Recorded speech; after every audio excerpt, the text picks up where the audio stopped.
Alright, what is going on? This is episode 7 of our record prediction series.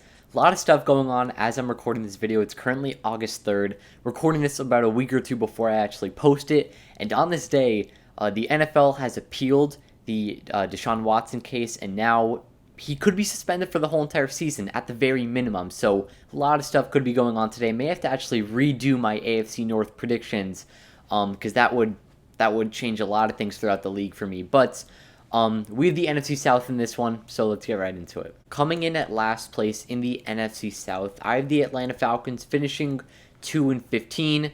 They're probably the worst team in football. I think this team is bound for a top 3 pick in the 2023 NFL Draft. And they do have some nice offensive weapons that I'm looking forward to watching this season. Between Marcus Mariota and Desmond Ridder at quarterback, you've Cordell Patterson, Drake London, Kyle Pitts. The defense is the worst in the league, I will say. Like I said, some nice young offensive weapons, but will probably be back in the number 1 pick contention this upcoming draft. And in third place, I have the Panthers finishing with a record of 8-9. Their QB situation is very problematic. Sam Darnold, Baker Mayfield, who they just traded for a couple weeks ago, and the Matt Corral, who they picked up in the draft. All 3 QBs to me contending for that QB1 spot. I think it'll be Mayfield. I think it should be Mayfield being the starter in week 1. You really never know, though. Obviously, Christian McCaffrey has not been healthy for the full season the past couple years, so looking forward to watching him, hoping he can stay healthy for the sake of most fantasy teams out there. Did have mine ruined a couple times because of his injury situations. A very young defense that will be progressing this year, led by guys like Brian Burns and Shaq Thompson, J.C. Horn. Looking forward to watching this year back from his foot injury last season. But I think the Panthers will have to find their long-term QB. I really don't think Mayfield or Darnold will be those guys. And up next in second place, I have the Saints finishing at 10-7. I think that they're an underrated team. I also feel like they are one of those teams that have a really high ceiling that I could honestly put towards 11-6 or the 10-7 range, but also really low floor towards possibly like the 7-9 range, or 7-10, I should say.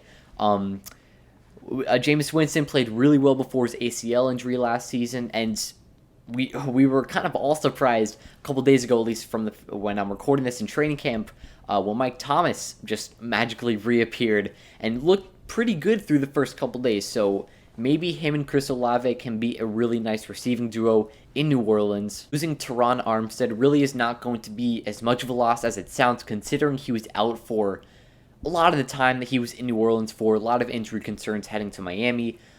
Plus, the loss of Marcus Williams is not going to hurt as bad because of the addition of Tyrann Mathieu that will definitely be helping that defense. And winning the division, once again, is the Tampa Bay Buccaneers, finishing as the 3 seed and with the record of 12-5.